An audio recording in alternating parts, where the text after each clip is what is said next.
Police এসে আপনাদের বলে মাইক সরিয়ে নিন, মাইক খুলে নিন, তাহলে পুলিশকে সবিনয়ে বলবেন যে আপনারা এরকম কোনো আদেশ দিতে পারেন না।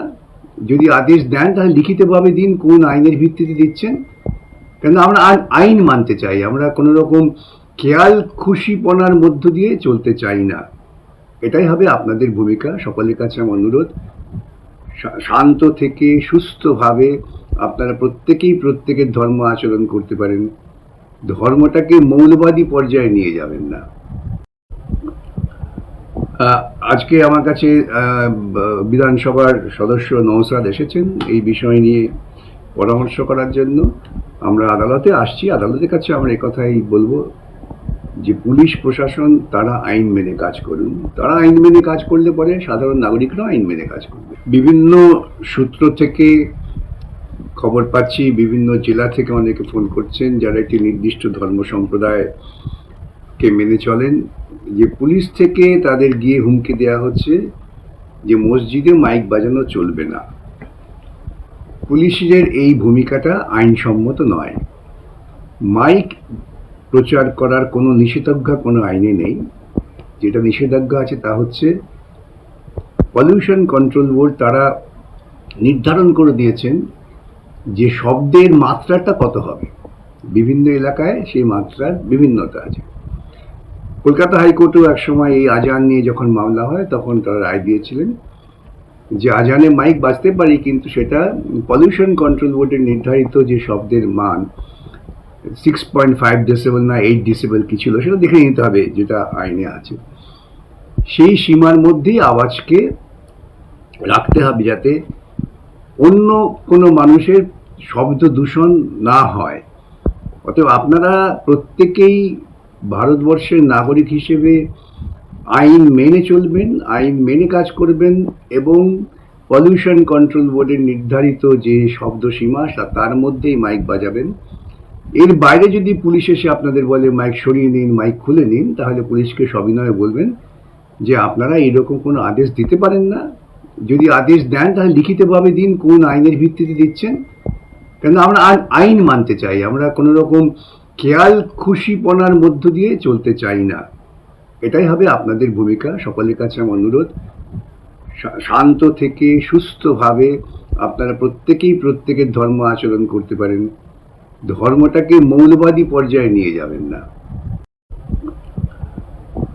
আজকে আমার কাছে বিধানসভার সদস্য নওশাদ এসেছেন এই বিষয় নিয়ে পরামর্শ করার জন্য।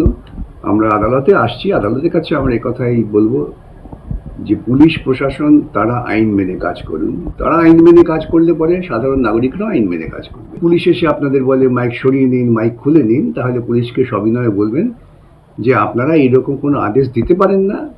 যদি আদেশ দেন তাহলে লিখিতভাবে দিন, কোন আইনের ভিত্তিতে দিচ্ছেন।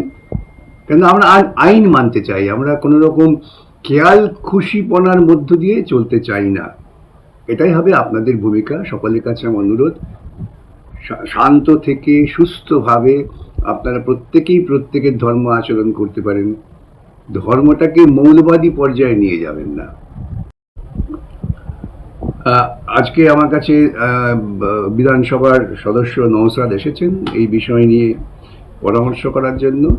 আমরা আদালতে আসছি, আদালতের কাছে আমরা একথাই বলবো যে পুলিশ প্রশাসন তারা আইন মেনে কাজ করুন। তারা আইন মেনে কাজ করলে পরে সাধারণ নাগরিকরাও আইন মেনে কাজ করবে। বিভিন্ন সূত্র থেকে খবর পাচ্ছি, বিভিন্ন জেলা থেকে অনেকে ফোন করছেন যারা একটি নির্দিষ্ট ধর্ম সম্প্রদায়কে মেনে চলেন, যে পুলিশ থেকে তাদের গিয়ে হুমকি দেওয়া হচ্ছে যে মসজিদে মাইক বাজানো চলবে না। পুলিশের এই ভূমিকাটা আইনসম্মত নয়। মাইক প্রচার করার কোনো নিষেধাজ্ঞা কোনো আইনে নেই। যেটা নিষেধাজ্ঞা আছে তা হচ্ছে পলিউশন কন্ট্রোল বোর্ড তারা নির্ধারণ করে দিয়েছেন যে শব্দের মাত্রাটা কত হবে। বিভিন্ন এলাকায় সেই মাত্রার বিভিন্নতা আছে। কলকাতা হাইকোর্টেও একসময় এই আজান নিয়ে যখন মামলা হয় তখন তারা রায় দিয়েছিলেন যে আজানে মাইক বাজতে পারি, কিন্তু সেটা পলিউশন কন্ট্রোল বোর্ডের নির্ধারিত যে শব্দের মান 6.5 ডেসিবেল না 8 ডেসিবেল কি ছিল সেটা দেখে নিতে হবে, যেটা আইনে আছে। সেই সীমার মধ্যেই আওয়াজকে রাখতে হবে যাতে অন্য কোনো মানুষের শব্দ দূষণ না হয়। অতএব আপনারা প্রত্যেকেই ভারতবর্ষের নাগরিক হিসেবে আইন মেনে চলবেন, আইন মেনে কাজ করবেন এবং পলিউশন কন্ট্রোল বোর্ডের নির্ধারিত যে শব্দ সীমা তার মধ্যেই মাইক বাজাবেন। এর বাইরে যদি পুলিশ এসে আপনাদের বলে মাইক সরিয়ে নিন, মাইক খুলে নিন, তাহলে পুলিশকে সবিনয়ে বলবেন যে আপনারা এরকম কোনো আদেশ দিতে পারেন না। যদি আদেশ দেন তাহলে লিখিতভাবে দিন কোন আইনের ভিত্তিতে দিচ্ছেন। কেন আমরা আইন মানতে চাই, আমরা কোনো রকম খেয়াল খুশিপনার মধ্য দিয়ে চলতে চাই না। এটাই হবে আপনাদের ভূমিকা। সকলের কাছে আমার অনুরোধ, শান্ত থেকে সুস্থভাবে আপনারা প্রত্যেকেই প্রত্যেকের ধর্ম আচরণ করতে পারেন, ধর্মটাকে মৌলবাদী পর্যায়ে নিয়ে যাবেন না। আজকে আমার কাছে বিধানসভার সদস্য নওশাদ এসেছেন এই বিষয় নিয়ে পরামর্শ করার জন্য। আমরা আদালতে আসছি, আদালতের কাছে আমরা একথাই বলবো যে পুলিশ প্রশাসন তারা আইন মেনে কাজ করুন। তারা আইন মেনে কাজ করলে পরে সাধারণ নাগরিকরাও আইন মেনে কাজ করবে। পুলিশ এসে আপনাদের বলে মাইক সরিয়ে নিন, মাইক খুলে নিন, তাহলে পুলিশকে সবিনয়ে বলবেন যে আপনারা এরকম কোনো আদেশ দিতে পারেন না। যদি আদেশ দেন তাহলে লিখিতভাবে দিন কোন আইনের ভিত্তিতে দিচ্ছেন। কেন আমরা আইন মানতে চাই, আমরা কোনো রকম খেয়াল খুশিপনার মধ্য দিয়ে চলতে চাই না।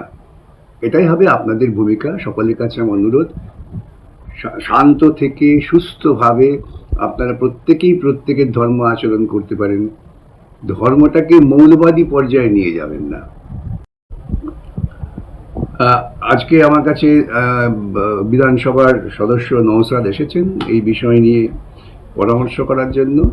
আমরা আদালতে আসছি, আদালতের কাছে আমরা একথাই বলবো যে পুলিশ প্রশাসন তারা আইন মেনে কাজ করুন। তারা আইন মেনে কাজ করলে পরে সাধারণ নাগরিকরাও আইন মেনে কাজ করবে। বিভিন্ন সূত্র থেকে খবর পাচ্ছি, বিভিন্ন জেলা থেকে অনেকে ফোন করছেন যারা একটি নির্দিষ্ট ধর্ম সম্প্রদায়কে মেনে চলেন, যে পুলিশ থেকে তাদের গিয়ে হুমকি দেওয়া হচ্ছে যে মসজিদে মাইক বাজানো চলবে না।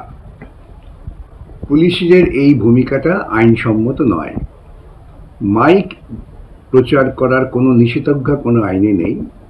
যেটা নিষেধাজ্ঞা আছে তা হচ্ছে পলিউশন কন্ট্রোল বোর্ড তারা নির্ধারণ করে দিয়েছেন যে শব্দের মাত্রাটা কত হবে। বিভিন্ন এলাকায় সেই মাত্রার বিভিন্নতা আছে। কলকাতা হাইকোর্টেও একসময় এই আজান নিয়ে যখন মামলা হয় তখন তারা রায় দিয়েছিলেন যে আজানে মাইক বাজতে পারি, কিন্তু সেটা পলিউশন কন্ট্রোল বোর্ডের নির্ধারিত যে শব্দের মান 6.5 ডেসিবেল না 8 ডেসিবেল কি ছিল সেটা দেখে নিতে হবে, যেটা আইনে আছে।